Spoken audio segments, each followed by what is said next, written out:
Emily Parker was 32 years old, and despite everything she had gone through in life, she had built something solid, something she could touch, walk through, and proudly call her own. Her home in Austin wasn't just a house. It was proof of how far she had come. Every brick, every room, every polished floor existed because she had worked day and night to grow her company, Riverstone Capital LC, from a laptop in a tiny studio apartment into a successful investment firm. Emily lived alone, and honestly she liked the quiet. It was the kind of quiet she had earned. She didn't have much family involvement, but she had a mother, Susan, and an older sister, Claire. Claire had 3 sons, Adam, Noah, and Liam, ages 15, 12, and 9. They lived crammed into a 2-bedroom apartment across town. Emily cared about them in the distant, polite way you care about relatives you only see during holidays. Still, she helped sometimes. Birthday gifts, school fees, groceries when things were tough. But they were not close. One Friday night, Emily was driving back from dinner with her friend Olivia. They had talked about clients, new real estate opportunities, and a funny story about a coworker who kept stealing office snacks. Normal things. Emily pulled into her long driveway at exactly 8 o'clock. She reached for her garage remote, pressed the button, and then froze. There, standing on her front porch like they were waiting for a rideshare, were her mother, her sister, and all 3 nephews. Not just standing, surrounded by suitcases. A mountain of them. 7, maybe 8 large ones, plus backpacks and duffel bags. Emily blinked twice. What is this?" she whispered to herself. When her mother spotted the headlights, she stepped forward, smiling like everything was completely normal. "Emily," she said, waving her hand. "Finally. Open the door. We've been waiting for almost an hour." Emily got out of her car slowly, keys still in hand, her brain trying to process the scene. "Mom? Claire? What's going on?" Claire didn't bother greeting her. The moment Emily walked up the porch steps and touched the lock, she heard the loud clatter of footsteps. The instant the lock clicked open, Claire and the boys rushed past her like a stampede, blowing by her without a single word. "Hey, stop. What are you doing?" Emily's voice echoed through the hallway. Claire didn't answer. She was already throwing open doors down the main corridor. "Okay, boys," Claire called excitedly. "This one is perfect for you, Adam. And you too," she pointed at her younger sons. "You can share this room. We'll move the bed, maybe put a bunk bed in here." Emily watched them claim rooms as if she were watching strangers rob a store. "Claire," she snapped. "What are you doing? This is my house." Claire turned around with the brightest, fakest smile Emily had ever seen. "We're setting up," she said cheerfully, like that explained everything. "Come on, Em. This place is huge. You live here alone. Way too much space for one person. The boys need room to breathe." Emily stared. "You can't just walk into my home and assign bedrooms." Her mother stepped inside then, shutting the door like she was sealing a deal. "Emily," she said kindly, too kindly, "this house is family property now. No one should live in such a big house alone when your sister and your nephews are in a cramped apartment with thin walls. Be reasonable." Emily felt her heartbeat in her throat. "This is not family property. I bought it. With my company's money." But they weren't listening. They were already planning their takeover. Within minutes, Claire was talking loudly, too loudly, like she wanted Emily to hear how practical their plan was. "And since Emily is always at work," she said to Susan, "she should take the small bedroom. The one in the back with no windows." Emily spun around. "The small bedroom? You're assigning me a room in my own house." "We're not assigning," Susan said in that guilt-laced tone she always used when she wanted to manipulate her. "We're making logical decisions. You're barely home. Claire needs the master bedroom, it fits the boys. You'll adjust." Emily stared at both of them. "Are you serious? You show up with suitcases without asking me and now you're moving in." Claire waved her hand dismissively. "Oh, don't be dramatic. Families support each other. These rooms can finally be useful instead of sitting empty." Emily pulled out her phone. Her hands were shaking. "I'm calling the police. Right now. This is illegal." Claire's head snapped toward her. "You wouldn't dare." "Oh, I would," Emily muttered, dialing. But before she could press the call button, Susan reached into her purse and pulled out something small and metallic. "A key." "My spare house key," Susan said calmly. "The one you gave me months ago. You gave me permission to come here anytime." So I'm not trespassing. None of us are. Emily felt her stomach twist. She remembered the night she gave Susan that key. Susan had cried, saying she worried something might happen to Emily while she lived alone. Emily had believed she cared. Claire reached into her pocket and pulled out another key. I made a copy, she said proudly. See? We have access. You can't call us intruders. That's when Emily understood. This wasn't spontaneous. It was planned. Susan stepped closer, lowering her voice like she was delivering a warning wrapped in motherly concern. Next Friday at 9 in the morning, she said, a moving truck will arrive with our furniture. The boys need beds, dressers, toys. Everything will be set up. This house is becoming a real family home. And if you mention calling the police again, she added sharply, I will cut you off completely. You'll have no family left. Claire clapped her hands, rounding up her sons. We need to go pack the rest of our stuff. Boys, grab your backpacks, we'll finish tonight. The boys were buzzing with excitement, talking about how they'd decorate their rooms. Emily didn't move. She stood rooted to the floor, her breath slow and shallow. This wasn't about living together. This wasn't about helping each other. This was a takeover. Claire walked out the door with her nephews, still smiling triumphantly. Susan lingered just a second longer. This is for your own good, Emily, she said softly. One day you'll thank us. Then the door closed behind them. Emily stood alone in her hallway, staring at the staircase, at the space that had always felt safe. Until now. Then something hit her. A sharp, cold realization. They already had keys. Why did they wait for her to open the front door? She stepped outside and looked up. There was her old security camera above the porch. They knew about it. They wanted footage showing Emily opening the door willingly. They wanted evidence that she invited them inside. This wasn't just a family dispute. This was a calculated attempt to make the house look like shared property. A legal trap dressed up as family need. Emily felt her entire body go cold. Her family wasn't trying to live with her. They were trying to take her home. The moment Emily understood the scale of their planning, something inside her shifted. Fear dissolved. Shock disappeared. What remained was something sharper, resolve. She wasn't going to let them take what she built. Not her home. Not her life. Not again. By Monday morning at 7:58, Emily was already making calls. Her first call was to a locksmith, Austin's best, a man named Mr. Carter. I need every lock in my house changed, Emily said. And I need it today. I want the most secure options you have. Government grade, he asked. Yes. The second call went to Iron Shield Security, the company she had used for commercial properties. This is urgent, Emily said firmly. I want full coverage, new cameras, alarms, sensors, automatic police alerts. Emergency installation? Yes. As fast as possible. By noon Mr. Carter arrived. He was quiet, focused, and efficient. He removed the entire front door mechanism, no more keyhole, no more brass handle, and replaced it with a sleek numeric keypad that glowed blue-white when touched. No one's breaking into this, he said.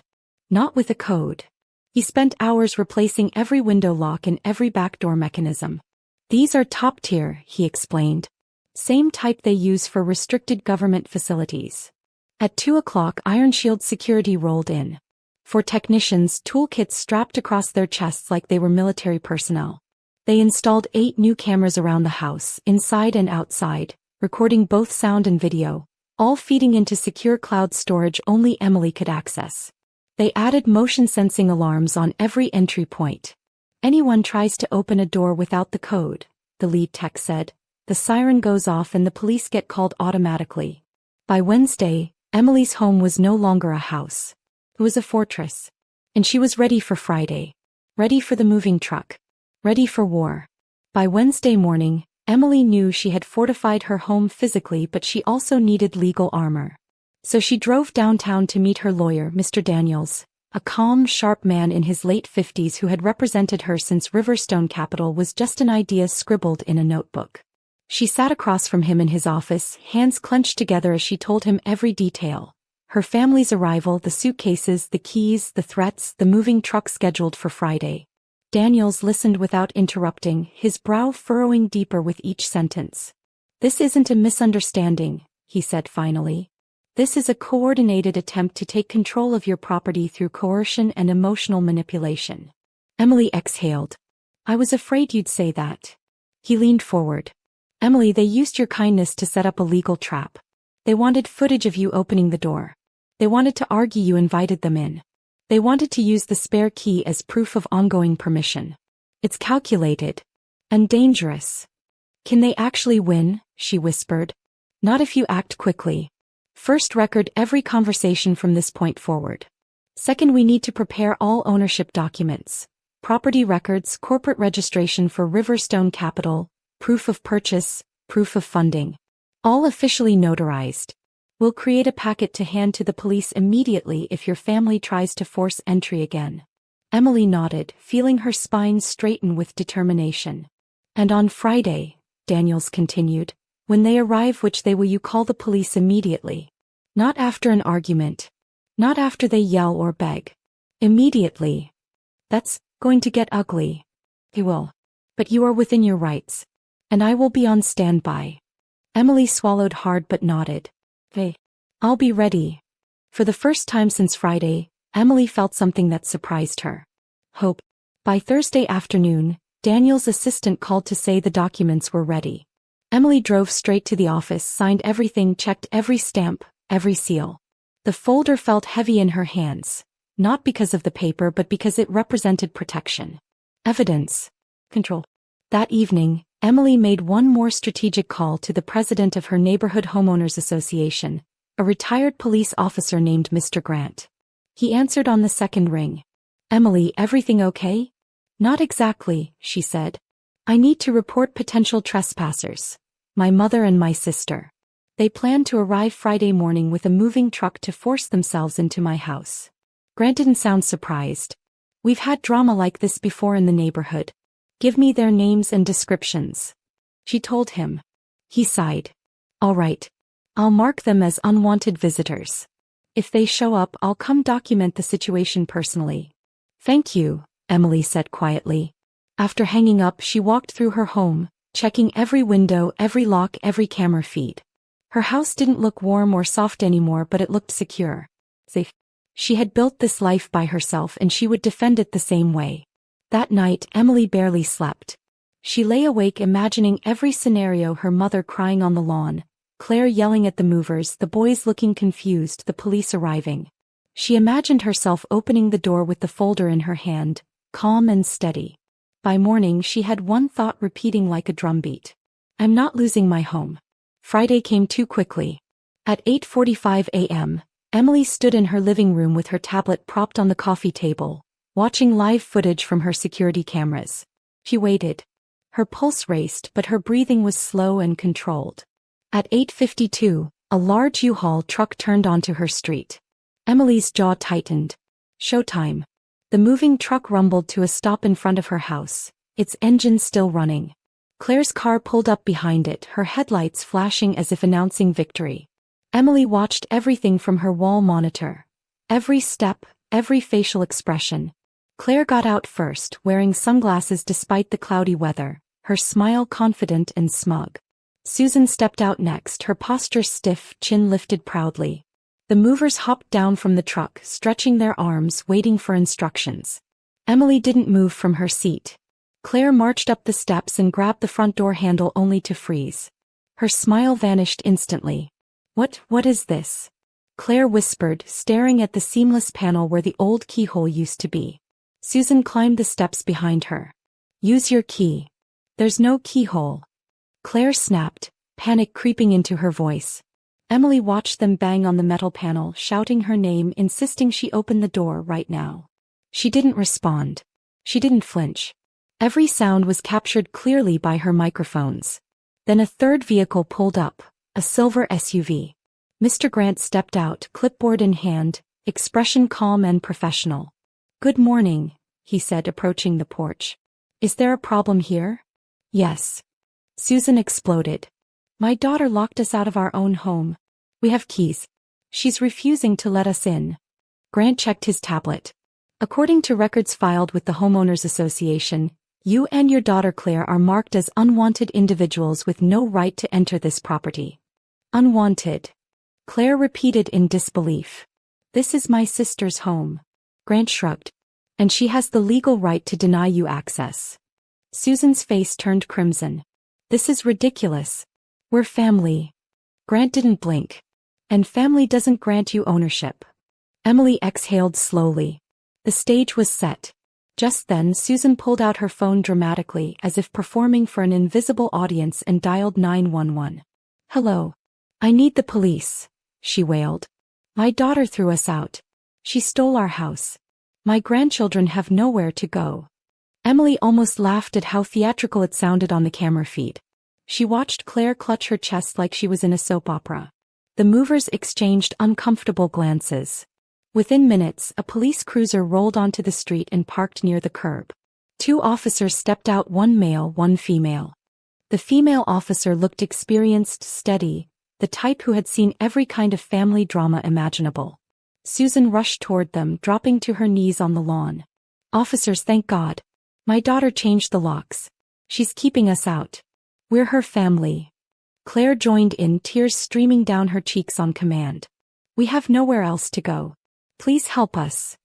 Emily took a deep breath, picked up the folder Daniels had prepared and walked to the front door. With one press of her finger against the keypad, the lock clicked open. The officers turned to look at her as she stepped outside, folder in hand. Good morning, Emily said calmly. I'm Emily Parker, the legal owner of this property. The senior officer nodded. Ma'am, we received a call about a possible property dispute. I understand, Emily said, handing her the folder. These are the official notarized documents for my home and the company that owns it. No one else has a legal claim. The officer flipped through the pages carefully. Claire and Susan watched, their expressions tightening with each stamp and signature the officer verified. After a long moment, the officer closed the folder and looked directly at Susan.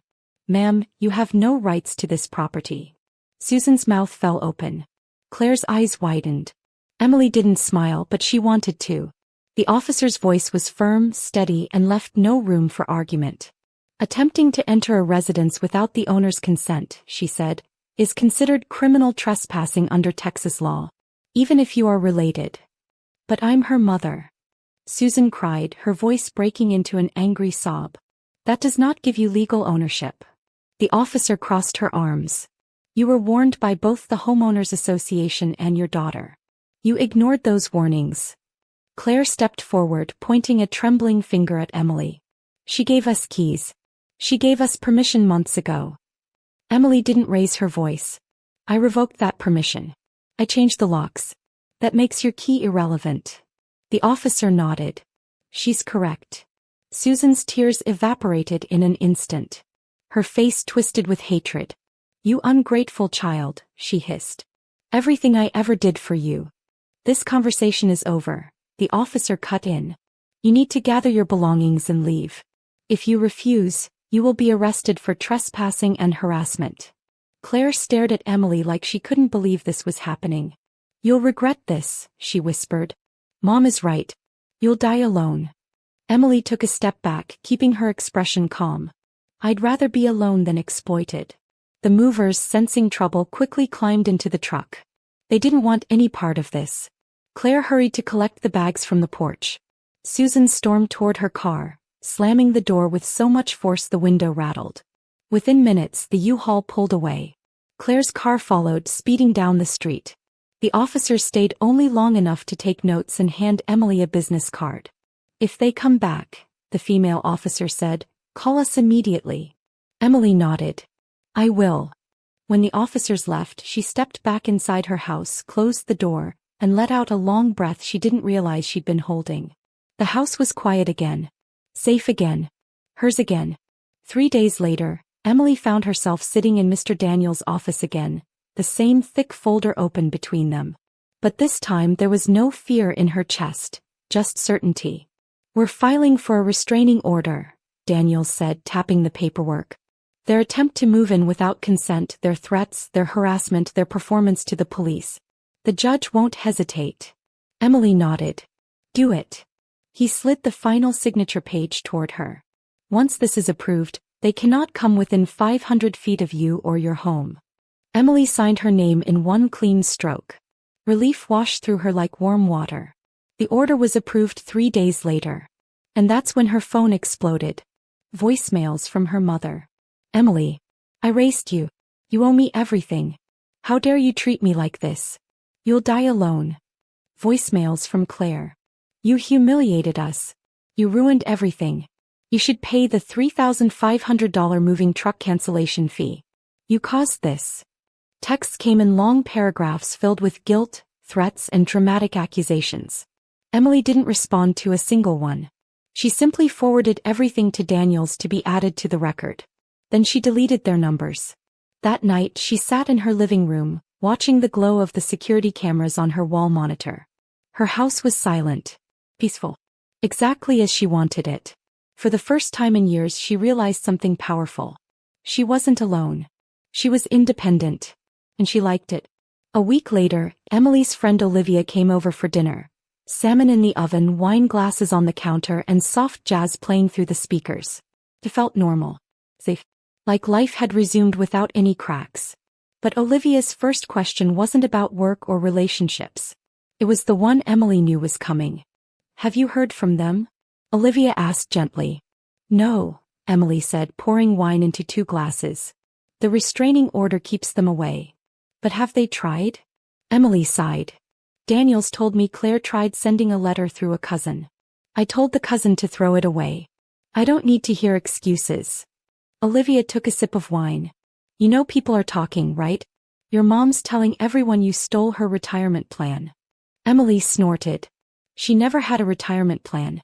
What she had was a scheme to take my house. Olivia nodded slowly. Your aunts and uncles are taking sides. Let them, Emily said bluntly. They weren't there. They didn't see my mother pull out that spare key like it was a weapon. They didn't hear Claire assigning me the worst room in my own house. Olivia was quiet for a moment. Then she asked, do you think you'll ever reconcile? No, Emily said without hesitation. They didn't make a mistake. They made a choice. They planned this. They waited for me to unlock the door so it looked consensual. They were ready to take everything I built. A long silence filled the room. Olivia finally nodded. Then you made the right decision. Emily looked around her kitchen. Clean, warm, hers. She agreed. A few days later, Emily ran into her cousin Rachel at the grocery store. Rachel, from her father's side, had always been kind. Never part of the drama, never one to spread gossip. Emily, Rachel said, placing a hand on her cart. Hey, I've been looking for you. Everything okay? Emily asked. Rachel pressed her lips together. Your mom and Claire, they're in bad shape. Financially. Emotionally. It's messy. Emily didn't react. I know about the eviction. It's worse. Rachel looked around, then leaned in. Claire couldn't find a new apartment in time. He and the boys are living with your mom. 5 people in a tiny 2-bedroom. Emily nodded slowly. That's unfortunate. The neighbors are complaining even more than before. The boys hate it. They miss having space. Emily didn't say a word. Rachel's expression softened. You really don't feel anything, do you?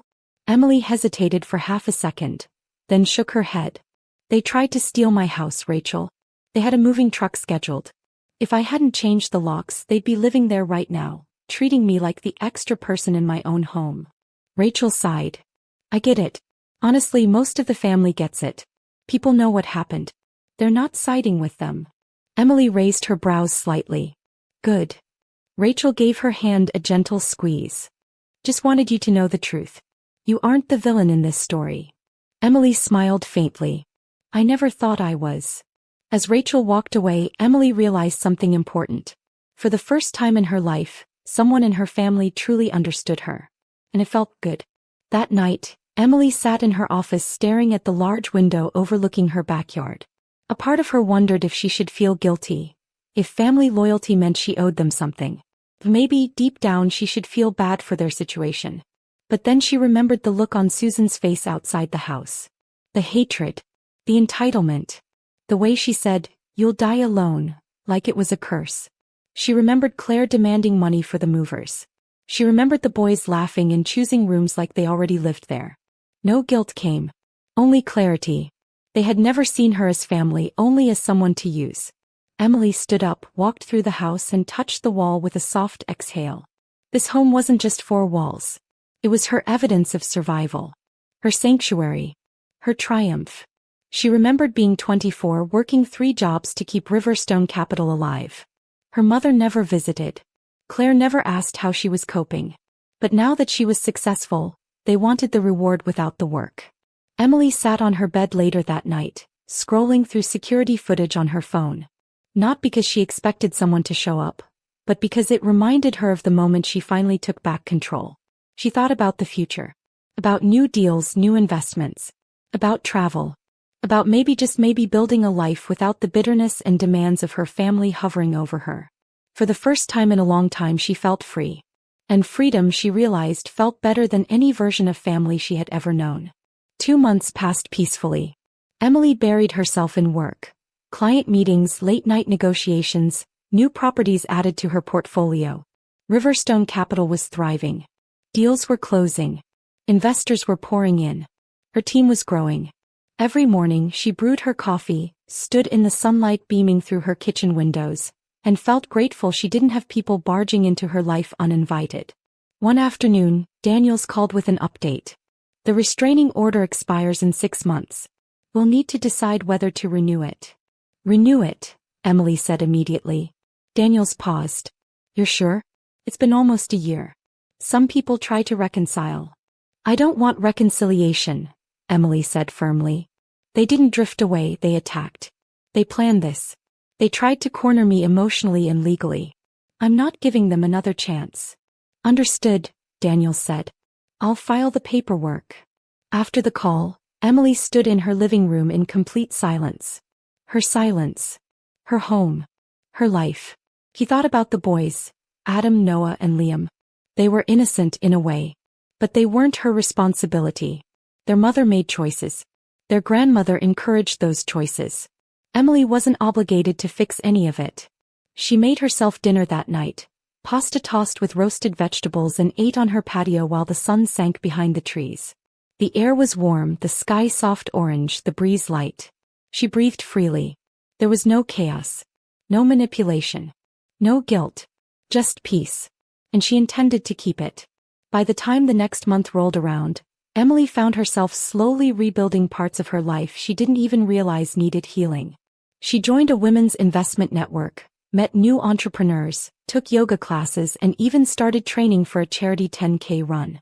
She felt stronger emotionally and mentally.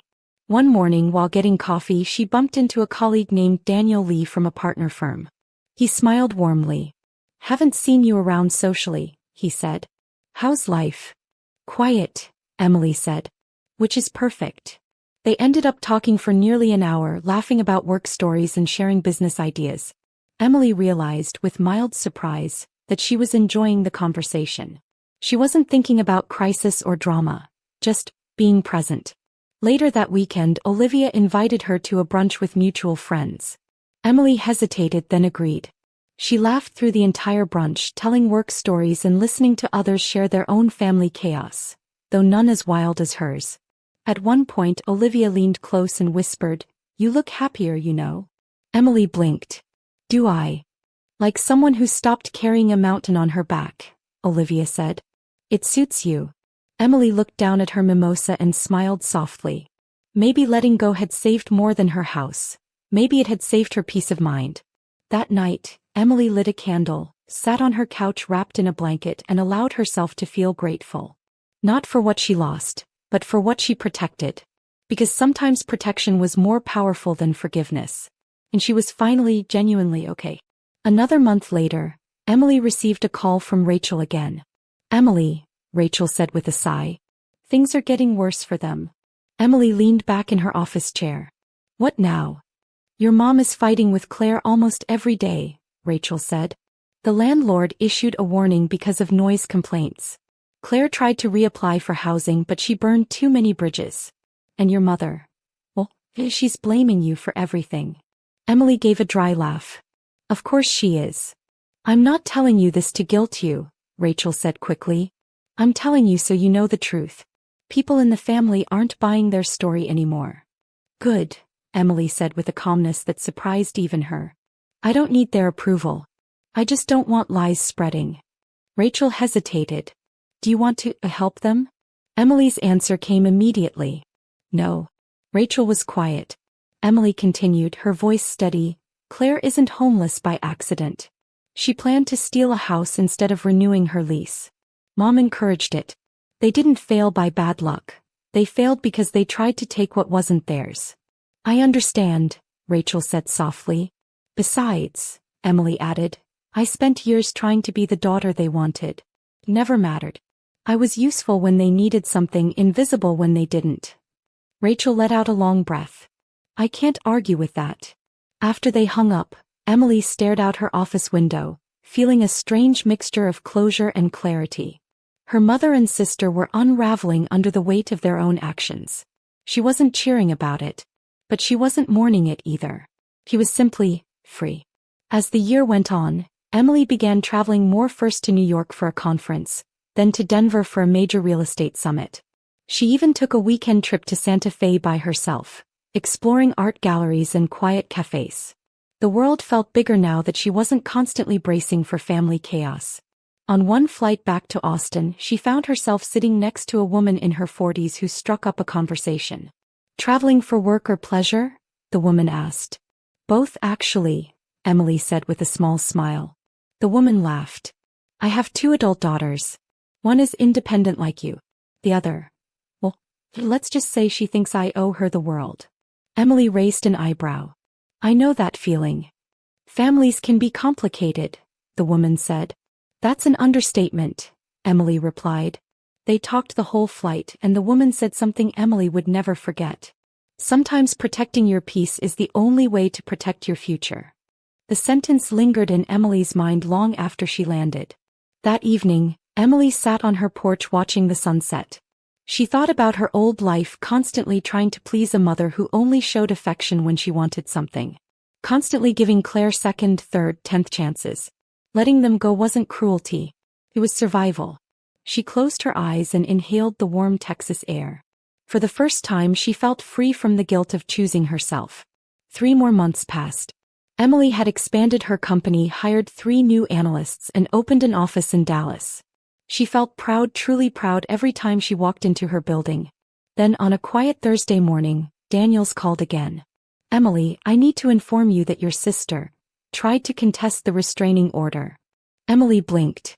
She what? She attempted to argue that the original issue was a family misunderstanding, not an attempted property seizure. She claimed she was misrepresented. Emily let out a humorless laugh. They never stop trying, do they? The judge rejected her argument immediately, Daniels said. Not enough evidence. The restraining order remains intact. But I thought you should hear it from me. Emily nodded. Thanks for letting me know. After the call, she stared at the documents in her office. The formation papers of Riverstone Capital, the deed to her house, the photos of her with her team. She had built all of it. She had protected all of it. And they still couldn't accept that she wasn't theirs to control. She shook her head and powered down her computer. She had more important things to focus on: clients, expansion plans, and her own happiness. Sometimes the past knocks on your door. But that doesn't mean you have to open it. That weekend, Olivia invited Emily to a rooftop dinner with friends. Emily almost didn't go. Old habits of withdrawing still lingered, but she pushed herself to attend. The rooftop restaurant overlooked the Austin skyline, lights glittering against the night sky. Emily sipped a mocktail and listened as everyone shared funny stories. At one point, Olivia's friend Maya asked, "What's one thing you're proud of this year?" Emily paused. Then she said quietly but confidently, "I protected myself." Maya smiled. "From what?" Emily hesitated, then said, "From people who thought they had the right to take what I earned." Olivia nodded knowingly. She learned the power of boundaries. Emily laughed softly. "Yeah. And I'm never going back." The group raised their glasses. "To boundaries," Maya toasted. "To peace," Olivia added. Emily smiled. "To building your own life," she said. When she got home that night, she stood in the center of her living room, looking around at the space that was fully hers. Her freedom didn't feel lonely. It felt earned. Winter arrived, and with it came a surge of new business deals. Emily was running on adrenaline, late nights, long calls, endless spreadsheets, but she loved every moment. Her company had grown from one woman with a dream to a full team with real momentum. Investors trusted her. Clients respected her. Competitors watched her. One afternoon, Emily received a message from a distant aunt on her mother's side. "Emily, we heard about everything. Just wanted to say we support you." Emily didn't expect the message to mean much, but unexpectedly it did. For once, someone acknowledged her pain instead of minimizing it. Later that night, Emily walked around her home, the soft hum of the heater, the warm lighting, the smell of fresh coffee in the air. She placed her hand on the staircase railing and whispered, "Thank you." Not to anyone else, to herself. For surviving. For choosing peace. For choosing herself. She realized then that the greatest act of self-love wasn't comfort. It was boundary. As the new year approached, Emily received one more update from Daniels. "Claire has moved out of your mother's place," Daniels said. "She found a low-cost rental 2 towns over. Your mother, however, is still struggling." Emily felt nothing. Not joy. Not sadness. Just neutrality. "That's unfortunate," she said simply. Daniels continued, "Your mother still blames you. She's telling people she was forced out of her own daughter's success." Emily laughed. "Success isn't something you inherit. It's something you build." After the call, Emily sat on her couch flipping through a journal she had started months earlier. She turned to the first page where she wrote, "I will not lose myself to people who don't value me." She smiled. She had kept that promise. In the quiet of that evening, she realized something profound. Family wasn't proven by blood. It was proven by behavior. And behavior had told her everything she needed to know. 3 weeks later, Emily found herself at a charity fundraiser hosted by several local business leaders. Olivia attended with her, and together they mingled among entrepreneurs, CEOs, and partners. At one point, Emily was introduced to a well-known real estate developer. He shook her hand and said, "I've heard a lot about you. Strong, decisive, and focused." Emily raised an eyebrow. "Good things, I hope." He smiled. "The best kinds." They spent part of the evening discussing investment strategies and property cycles. Emily realized something interesting. She was finally being seen for who she was, not what she could provide. When she left the event later that night, she didn't think about her mother or Claire for even a second. Her life had expanded beyond them. She had built new relationships, new opportunities, and new paths. She was no longer the Emily they knew. She had grown past them. And she wasn't looking back. One quiet morning in early spring, Emily stood in her backyard sipping coffee.